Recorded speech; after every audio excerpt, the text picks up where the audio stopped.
Ready? 1, 2, 3, 4. बयबो रायजो राजा आइ आफा बिदा फंबाय बिब' बिनानाव साफ्रोमबोनिसिम आंनि गोसो गोरबोनि अननाय मोजां मोननाय खुलुमनाय आरो गाहाम हामलायनायखौ साफ्रोमनोबो जासिहरदों।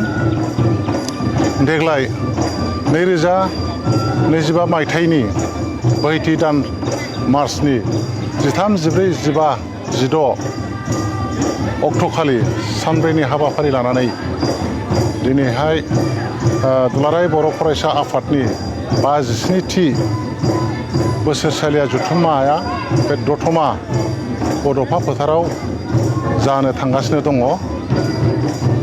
दा बेनि थाखायनो साफ्रोमबो रायजो राजा आइ आफा नोंथांमोनखौ बयखौबो लैहोर लैहोर फैनानै बाहागो लाफैनो बयखौबो खावलायहरदों।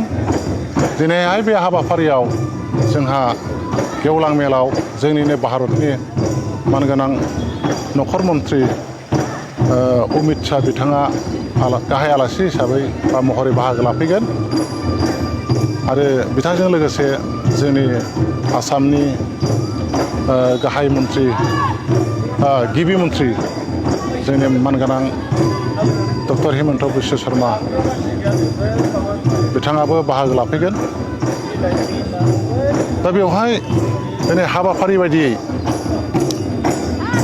गोबां हाबाफारि दङ, जेरै एग्जिबिसन, लोगोसे देंखो से नै थाम ब्रै बादायलायनाय आरो बायदि बायदि हाबाफारिजों गाजा गोमजा जागोन।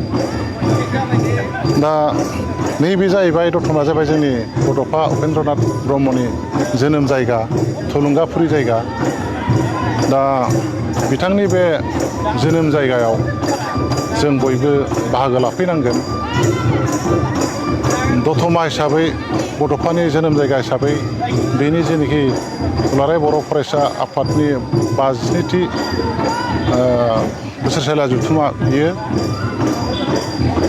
जोबोरैनो गाजा गोमजा रंगिना संगिना आरो बिदिनो साबना हामना जानांगोन।